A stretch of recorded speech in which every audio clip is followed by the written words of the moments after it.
आशीष के गुरुवर, फिर ये दर्श तुम्हारा हो। ऐसा दो आशीष के गुरुवर, फिर ये दर्श तुम्हारा हो। जब भी दर्श हो मेरे गुरुवर, सिर पर हाथ तुम्हारा हो, सिर पर हाथ तुम्हारा हो। बोलो पंच परमेष्टि भगवान की जय। 1008 श्री आदिनाथ भगवान की जय। अंतिम तीर्थेश भगवान महावीर स्वामी की जय। आचार्य भगवान गुरुवर श्री विशुद्ध सागर जी महाराज की जय। सम्यक समाधान प्रदाता मुनि श्री सुप्रभ सागर जी महाराज की जय। मुनि श्री प्रणत सागर जी, सौम्य सागर जी महाराज की जय। जय जिन बंधुओं, हम सब यहाँ उपस्थित हुए हैं लोकप्रिय कार्यक्रम सम्यक समाधान के लिए।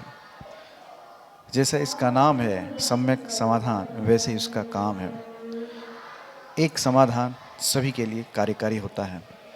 किसी का विकल्प है फलाना डिमका, उस विकल्प का जो समाधान मुनिषी हमें प्रदान करते हैं, उस विकल्प का समाधान हम सभी लोग YouTube channel, Adinath TV channel आदि के माध्यम से हम सुनते हैं एवं लाभ लेते हैं, और उसके माध्यम से हमारे मन में जो उठने वाले विकल्प है उसका समाधान प्राप्त होता है। शुरुआत करते हैं आज के इस सम्यक समाधान कार्यक्रम को। मुनिषी के चरणों में कोटिशा नमोस्तु करते हुए मुनिषी प्रणत सागर जी महाराज से यह निवेदन करते हैं कि हे स्वामी, आज के कार्यक्रम को संचालित करते हुए गति प्रदान करें। नमोस्तु नमोस्तु नमोस्तु। ओम नमः सिद्धेभ्यः।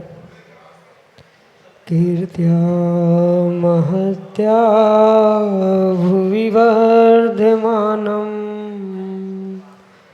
तं वर्धमानं स्तुतिगोचरत्वं निनीसमास्मो वैमध्यवीरम् विशीर्णदोषाशयपाशबन्धुं विशीर्णदोषाशयपाशबन्धुं। पंच परमेष्टि भगवान की परम पूज्य आचार्य भगवंत गुरुवर विशुद्ध सागर जी मुनि महाराज की, परम पूज्य मुनि श्री सुप्रभ सागर जी महाराज की, 3 कम 9 करोड़ मुनिराजों की। विकल्पों को ही उत्पन्न करता है जब तक उसका सम्यक रूप से समाधान न हो, और यदि उसका सम्यक समाधान जब हमें किसी निर्ग्रंथ गुरु से प्राप्त हो जाता है तो वही समीचीन विकल्प हमारे कल्याण का मार्ग खोल देता है। ऐसे आत्म कल्याण की प्राप्ति का वह एकमात्र कार्यकारी उपाय समीचीन विकल्पों का सम्यक समाधान, जो कि हम सभी प्रतिदिन आगम के परिप्रेक्ष्य में परम पूज्य आचार्य भगवंत गुरुवर विशुद्ध सागर जी महाराज के मंगल सुभाषिष से, उन्हीं के सुयोग्य से परम पूज्य मुनि श्री सुप्रभ सागर जी महाराज के मुखारबिंद से प्राप्त कर रहे हैं। प्रारंभ करते हैं आज का सम्यक समाधान। और आज के पहले विकल्प के लिए दुर्ग छत्तीसगढ़ से श्रीमती रानी जैन परम पूज्य मुनि श्री के श्री चरणों में बारंबार नमोस्तु निवेदित करते हुए अपना समीचीन विकल्प रख रहे हैं कि महाराज जी, सामायिक का समय क्या है, किस समय पर सामायिक करना चाहिए, एवं सामायिक में माला फेरना चाहिए या चिंतन करना चाहिए या ध्यान करना चाहिए। हमारे समीचीन विकल्प का सम्यक समाधान करते हुए हमारा मार्गदर्शन करने की अनुकंपा करें। नमोस्तु महाराज जी, नमोस्तु। ओम नमः सिद्धम। परम पूज्य आचार्य भगवान गुरुवर विशुद्ध सागर जी महाराज की।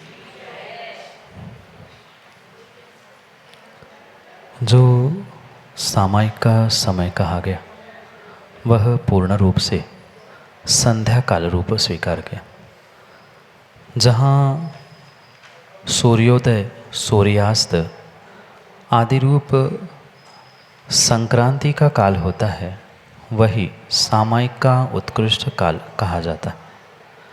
उसके साथ साथ मध्याह्न और मध्य रात्रि, इन दोनों समयों को जोड़ते हुए सामायिक के आचार्य भगवंतों ने 4 काल निर्धारित किए गए। सूर्योदय सूर्यास्त मध्याह्न मध्य रात्रि, इनके 48 मिनट आगे पीछे का समय पूर्ण रूप से प्रदोष काल कहा जाता है, जो कि लिए स्वाध्याय के लिए वर्जित है, पर सामायिक के लिए यह उत्कृष्ट काल कहा जाता है। पर ये भी ध्यान रखें कि इनके अलावा भी अन्य समय में अगर कोई श्रावक साधु सामायिक करना चाहे तो उसमें कोई भी किसी भी प्रकार से दोष नहीं है। पर जो नियत सामायिक का अगर समय काल निर्धारित किया गया है तो ये 4 समय निर्धारित किए गए हैं, उसके अतिरिक्त भी श्रावक भी और साधु भी सामायिक कर सकता है, उसमें दोष नहीं है। पर इन सामायिक के कालों में स्वाध्याय करना पूर्ण रूप से वर्जित कहा गया है। जैसे बहुत सारे लोग सामायिक के काल में सूत्र जी को पढ़ना, प्रवचन पढ़ना, ग्रंथों को पढ़ना, प्रवचन सुनना आदि आदि कार्य करते हैं। ये कहीं न कहीं वह स्वाध्याय का ही भेद होने के कारण से आपके लिए पूर्ण रूप से कालातिचार का पालन नहीं होने से सम्यक ज्ञान रूप फलीभूत होने वाला नहीं है वह स्वाध्याय, वह पढ़ना। क्योंकि सामायिक के समय में मात्र आचार्य भगवंतों ने भगवान की भक्ति करना, स्तुति पाठ आदि करना या और भी थोड़ा सा आगे बढ़े तो ध्यान करना, पूर्ण रूप से चिंतन करना आदि को ही प्राधान्यता दी है। किसी भी प्रकार से पढ़ना लिखना इसका सामायिक में कोई भी कार्य हुआ ही नहीं करता है। सामायिक का अर्थ ही आचार्य भगवंतों ने कहा है, आत्र रौद्र परित्याग तद्धि सामायिक मतम। आत्र रौद्र परिणामों का त्याग करते हुए जो समता में सर्वभूतेषु मतलब सभी जीवों के प्रति समता परिणामों की जो परिणति चल रही है, वास्तव में वही सामायिक कही जाती है। सम आय और एक समानता से आया हुआ जो भी मेरा विचार, चिंतन, क्रिया है वह वास्तव में सामायिक के रूप में स्वीकार की जाती। उत्कृष्ट बात तो ध्यान और चिंतन की है। माना कि पूरा समय ध्यान चिंतन में श्रावक व्यतीत नहीं कर पा रहा है तो भगवान की जाप माला फेर लेना, मंत्रोच्चारण कर लेना, उसमें भी मन नहीं लग रहा है तो कचित कदाचित स्तोत्र पाठ जो याद है वो पढ़ लेना। माना कि याद नहीं भी है तो देखते हुए भी पर स्तोत्र पाठ पढ़ सकते हैं, पर मात्र स्तोत्र, स्तुति, वंदना, पाठ आदि रूपी ही होना चाहिए। वह किसी भी प्रकार से आगम ग्रंथ रूप उनका पाठ नहीं होता। हाँ, सामायिक में आप उन गाथाओं को लेकर चिंतन तो कर सकते हो, पर गाथाओं को दोहराया नहीं जा सकता, गाथाओं का पुनः पुनः उच्चारण नहीं किया जा सकता। पर एकाध गाथा, एकाध पद, एकाध शब्द को लेकर आप 1 घंटा 2 घंटा जितनी सामायिक कर रहे हो उस सामायिक में अपने मन को लगाने के लिए चिंतन तो उन गाथाओं पे कर सकते हो, ग्रंथों पे चिंतन किया जा सकता है, पर ग्रंथों की गाथाओं का उच्चारण, उनका दोहराना ये किसी भी प्रकार से सामायिक में करने योग्य क्रियाएं नहीं है। इसलिए उत्कृष्ट ध्यान आदि की व्यवस्था है। ध्यान नहीं कर पा रहे हैं तो मध्यम मार्ग जाप कहा है, जाप आदि भी मौन से बिना हलन चलन के नहीं कर पा रहे हैं तो माला के माध्यम से ग्रंथ में, पुस्तकों में देखते हुए, स्तोत्र पाठ आदि का उच्चारण करते हुए, भक्ति आदि पढ़ते हुए सामायिक कर सकते हैं, उसमें कोई दोष नहीं है। पर यह भी बात ध्यान रखें, जिनका सामायिक का नियम है, सामायिक प्रतिमा या व्रत प्रतिमा आदि है, उनके लिए आचार्य भगवंतों ने नियम से 2 भक्तियाँ कंपलसरी सामायिक में कही है। मात्र श्रावकों के लिए नहीं, अभी तो साधुओं के लिए भी तभी सामायिक मानी जाती है, देव वंदना मानी जाती है, जब वह सामायिक के काल में पूर्ण रूप से चैत्य भक्ति और पंच महागुरु भक्ति के साथ समाधि भक्ति का पाठ करते हुए उन कायोत्सर्गों को प्राप्त करते हैं। वही व्रतियों के लिए और त्यागियों के लिए, मतलब महाव्रती अनुव्रती दोनों के लिए सामायिक की विधि कही गई है। यही आपके लिए सम्यक समाधान। आदित्य जैन के लिए अंदर उड़ीसा मध्य प्रदेश से अगले समीचीन विकल्प के लिए। गुरुवर नमोस्तु नमोस्तु नमोस्तु। वर्तमान में कई सारे विद्यार्थी विद्या अर्जन करते हुए शिक्षा पूर्ण करने तक ब्रह्मचर्य का नियम लेते हैं। कृपया हमें किन मुख्य बातों का ध्यान रखना चाहिए उस ब्रह्मचर्य के समय, और विद्यार्थी जीवन में इस ब्रह्मचर्य का क्या महत्व है? कृपया मेरी समीचीन संकल्प विकल्प का समाधान किया। नमोस्तु गुरुवर। नमोस्तु। मात्र जैन दर्शन में ही नहीं, जैन धर्म में ही नहीं, अपितु भारतवर्ष के, भारत देश के लगभग सभी पौराणिक दर्शन धर्म यही कहते हैं कि जब तक पढ़ाई की, ज्ञानार्जन, विद्यार्जन की उम्र होती है तब तक उन जीवों को, उन युवाओं को, उन व्यक्तियों को पूर्ण रूप से अपने ब्रह्म की रक्षा करते हुए ब्रह्मचर्य का पालन करना ही उत्कृष्ट हुआ करता है। क्योंकि जहाँ कुशील अब्रह्म का सेवन किया जाता है नियम से, जो शारीरिक, मानसिक, बौद्धिक जितनी भी शक्तियाँ होती है वह उस धातु के क्षय के साथ अपने आप क्षय को, नष्टता को प्राप्त करती है। इसलिए विशेष करके विद्यार्थी जीवन में अगर आप अपने ज्ञान में, विद्या में, बुद्धि में वृद्धि करना चाहते हो तो शरीर के उस विशिष्ट धातु की रक्षा करना, अपने स्वयं की भावों की रक्षा करना, यही वास्तव में ब्रह्मचर्य के रूप में आचार्य भगवंतों ने कहा है। इसके लिए कई सारे उपाय, कई सारे साधन भी आचार्य भगवंतों ने बताए हैं कि विद्यार्थी जीवन में जो आपने नीतियों में भी शायद पुस्तकों में, स्कूल आदि में पढ़ा होगा कि जल्दी समय पर सोना और सुबह जल्दी उठना, प्रातःकाल जो ब्रह्म मुहूर्त का समय होता है, सूर्योदय के लगभग 1-1.5 घंटे पहले वहाँ अपने आप को निद्रा का त्याग करते हुए कुछ ध्यान, साधना, मंत्र पाठ या कुछ नहीं कर पा रहे हैं तो कम से कम विद्यार्थी जीवन में विद्या अर्जन के साधनों को प्राप्त कर लेना, मतलब पढ़ाई आदि करने बैठ जाना, आदि निमित्तों से आप अपने जीवन में उस ब्रह्मचर्य को प्राप्त कर सकते हो। क्योंकि जितना जितना विशेष तपस्या, साधना के माध्यम से आप विद्या का अर्जन करोगे, चाहे धन का अर्जन करोगे, जितनी विशेषता से इनका अर्जन किया जाता है उतने ही लंबे समय तक वह आपके साथ रहती है। ये नियम से सिद्धांत समझने की आवश्यकता है।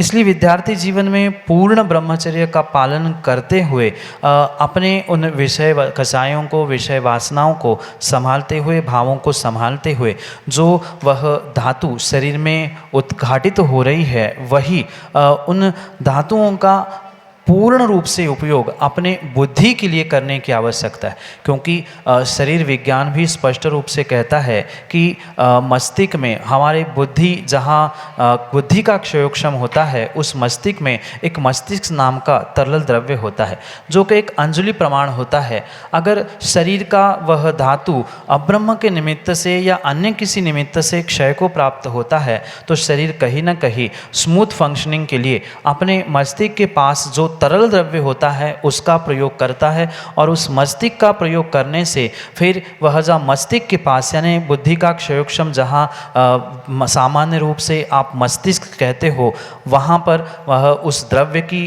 तरलता की कमी होने के कारण से फिर बहुत बड़े बड़े चश्मे के नंबर लग जाना, बालों का सफ़ेद हो जाना, चिंता, टेंशन, डिप्रेशन आदि जितने भी विकल्प आज के युवाओं को, विद्यार्थियों को दिख रहे हैं, मात्र और मात्र इस अब्रह्म के सेवन के ही कारण से हो रहे। इसलिए उस तरल द्रव्य की और अपने शरीर के उन धातुओं की भी रक्षा करने के लिए, विद्या का विशेष अर्जन करने के लिए विद्यार्थी जीवन में इस ब्रह्मचर्य का पूर्ण पालन करना बहुत आवश्यक और अनिवार्य है।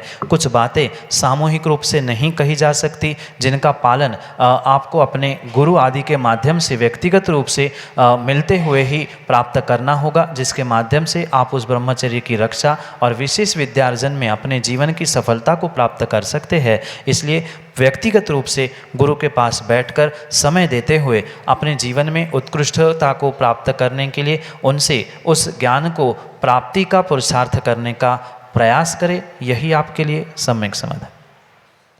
श्रीमती रेखा जैन, अरिहंत विहार कॉलोनी, बिलीसा मध्य प्रदेश से अगले समीचीन विकल्प। दोनों मुनि राजों के चरणों में बारंबार नमोस्तु।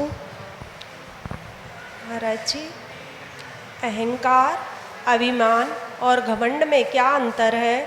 इनको दूर करने के क्या उपाय हैं? कृपया सम्यक समाधान दीजिए। नमोस्तु महाराज जी। माँ, चाहे अभिमान कह दो, स्वाभिमान कह दो, अहंकार कह दो, अहम कह दो, घमंड कह दो, गर्व कह दो, ये कहीं ना कहीं परस्पर में पर्यायवाची नाम है, समानार्थी नाम है। भले ही शब्दों में थोड़ा सा हेरफेर करते हुए लोगों ने ये कहा कि कि मान कसाय नहीं होनी चाहिए, अहंकार नहीं होना चाहिए, पर थोड़ा बहुत स्वाभिमान तो होना चाहिए। पर शब्द ही जब कह रहा है मान, स्वाभिमान, स्वयं के होने का अभिमान है, वहाँ जहाँ मान है वहाँ नियम से नीच गति को ले जाने वाला वह मान होता है। क्योंकि पूजा में आपने पढ़ा ही होगा, वह मान कसाय के निमित्त से नियम से नीच गति सर्वदा ये होती ही रहती। इसलिए इन शब्दों में मात्र अंतर है, संज्ञा में मात्र अंतर है, पर वास्तविकता में वह कहीं न कहीं मान कसाय की ही परिणति है।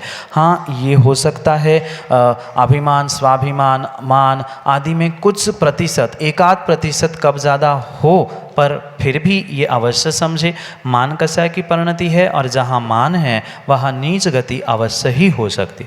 इसलिए चाहे जिन नामों से आप इसे समझे, कहे, माने, पर इस मान को, अभिमान को कम करने के लिए बुद्धिपूर्वक हमें स्वयं से ही प्रयास करना होगा। और मूल कारण, इस मान को कम करने का मूल साधन आचार्य भगवंतों ने कहा है, जिसका नाम है उत्तम मार्दव गुण, मार्दव धर्म, या संक्षेप में अगर कहे तो विनय नाम का तप।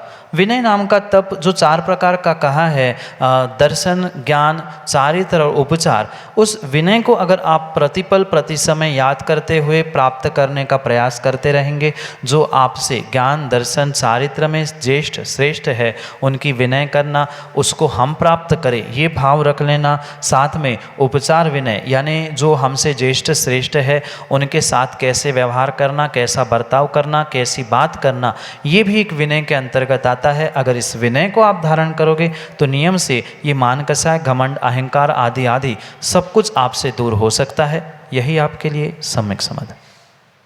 श्रीमती सुमन मोदी, विदिशा मध्य प्रदेश से, अगले समीचीन विकल्प करें। मेरा प्रश्न है कि किसी ग्रंथ का प्रारंभ और समापन किस दिन करना चाहिए?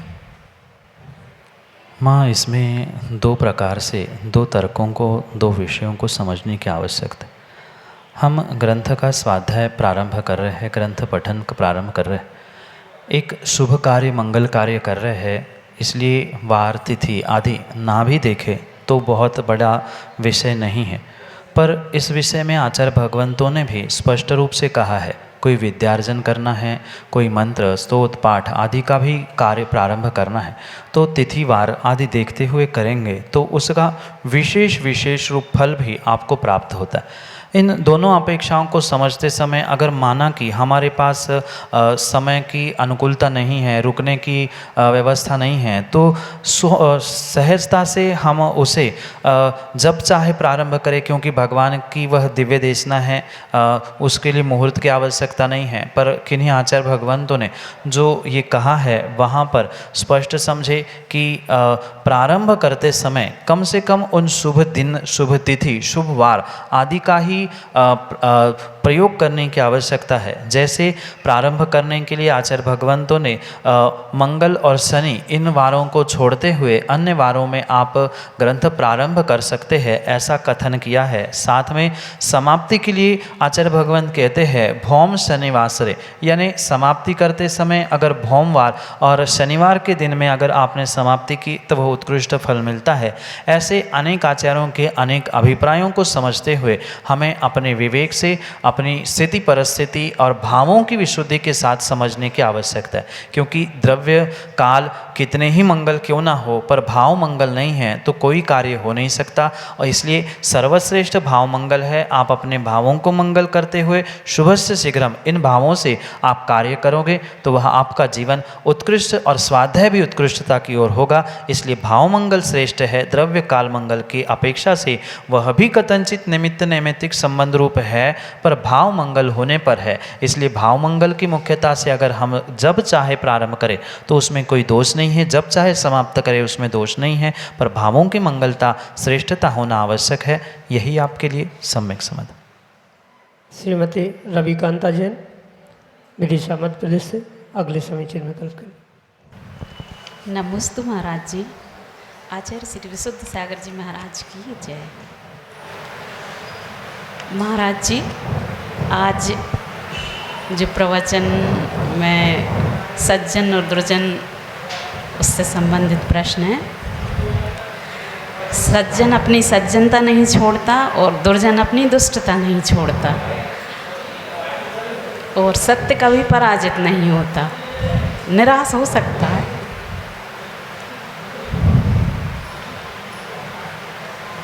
तो सज्जन को ऐसा क्या करना चाहिए कि उसके भाव ना बिगड़ें। दुर्जन कितनी ही कुछ भी करे पर सज्जन के भाव ना बिगड़े। नमस्ते। माँ, दुर्जन का काम दुर्जनता करना है, ये परम सत्य है।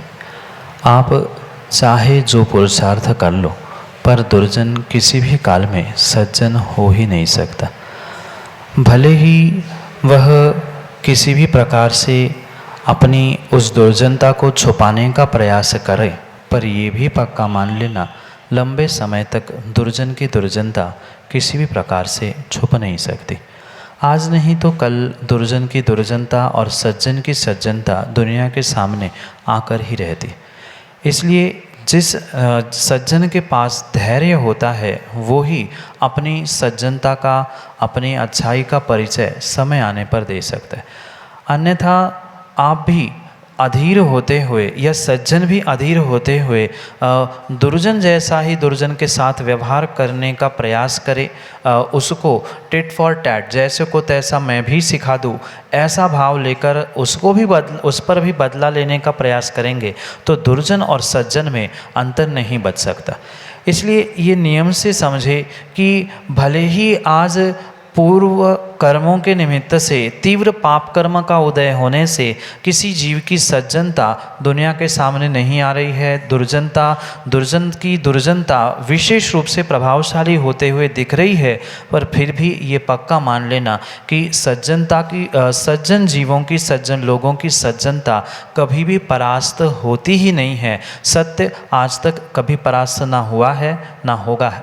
इसलिए ये अवश्य समझे, मात्र कुछ समय, कुछ दिन धैर्य का परिचय देने की आवश्यकता है। जब तक हमारे पास धैर्य नहीं है तब तक कोई भी काम श्रेष्ठता से हो नहीं सकता। इसलिए जो भी विपरीत परिस्थितियाँ दुर्जन आपके सामने उपस्थित कर रहा है, उस समय पर अपने भीतर धैर्य लाने के लिए इतना ही निर्णय करें कि ऐसा पूर्व जन्म में हमने अगर कर्म नहीं किया होता तो ऐसे दुर्जन के साथ संयोग संगति हमारी ही क्यों हुई है।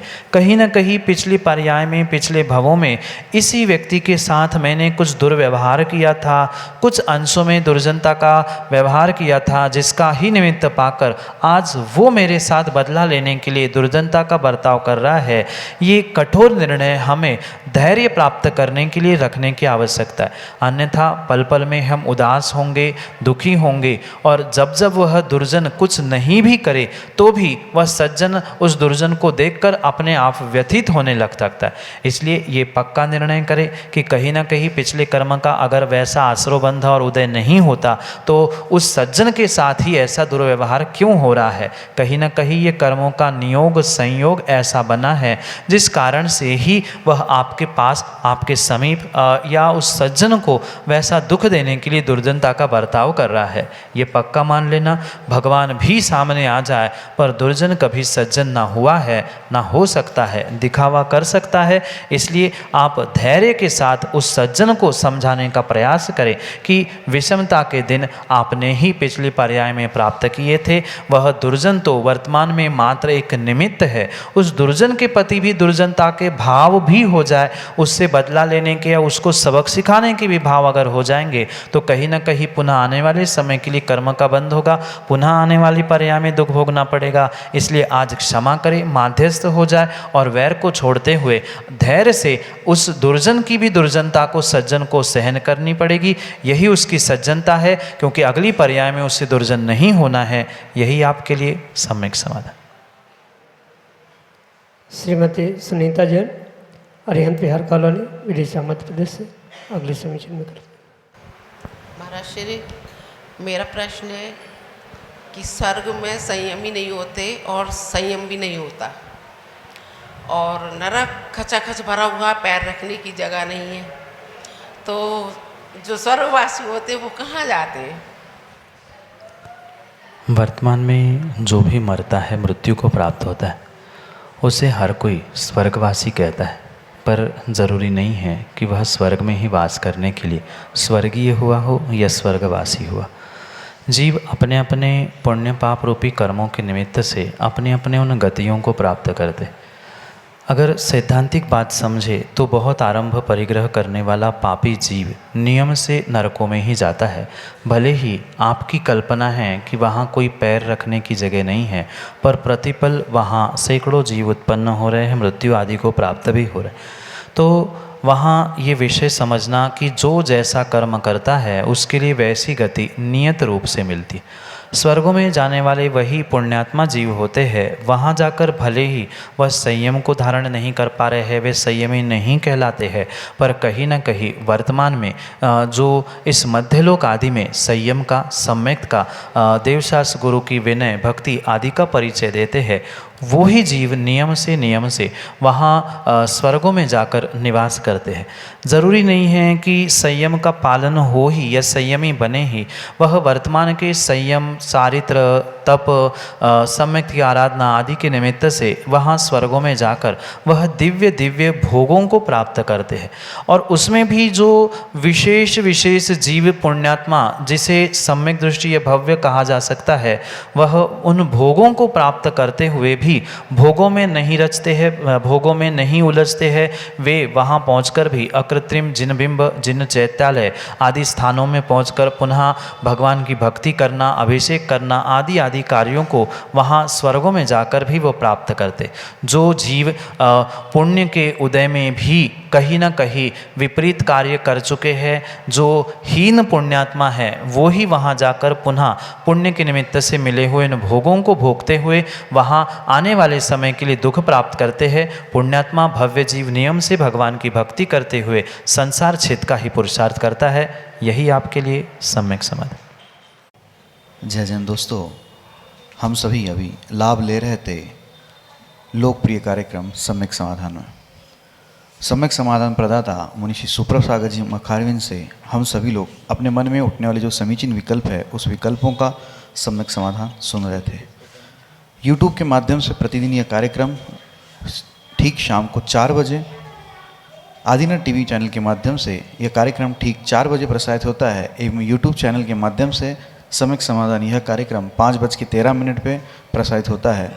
आप घर बैठे इस कार्यक्रम का लाभ लेना चाहते हो या अपने विकल्पों का सम्यक समाधान प्राप्त करना चाहते हो तो हमारा व्हाट्सएप का नंबर 8707548811 जो नीचे पट्टी पे, स्क्रॉल पे या फ्लिप पे चल रहा है, आप उसके माध्यम से अपने विकल्प हम तक पहुंचा सकते हो। samyak.samadhan@gmail.com यह हमारे जीमेल की आईडी है। आप उस जीमेल की आईडी का प्रयोग करते हुए अपने विकल्प हम तक पहुंचा सकते हो। व्हाट्सएप के द्वारा आप लिखने में अगर दिक्कत हो रही है तो आप फ़ोटो खींच के अपने विकल्प का, अपने शहर का नाम एवं अपना नाम हम तक पहुंचा सकते हो। प्रतिदिन मुनिषी के प्रवचन शाम को 7:40 पे जिनेवा टीवी चैनल के माध्यम से प्रसारित होते हैं एवं आदिना टीवी चैनल पे दोपहर को 2:20 पे मुनिषी के प्रवचन का प्रसारण होता है। आप सभी लोग घर बैठे इस विदिशा नगरी में जो सुक्ति मुक्तावली महान नीति ग्रंथ का वाचन चल रहा है, उसका लाभ घर बैठे आप जिनवान टीवी के माध्यम से प्रतिदिन शाम को 7:40 के ले सकते हैं। आज के लिए इतना ही। मुनिषी के चरणों में कोटिशा नमोस्तु करते हुए आज के सम्यक समाधान कार्यक्रम को यहीं पे विराम देते हैं। नमोस्तु नमोस्तु नमोस्तु।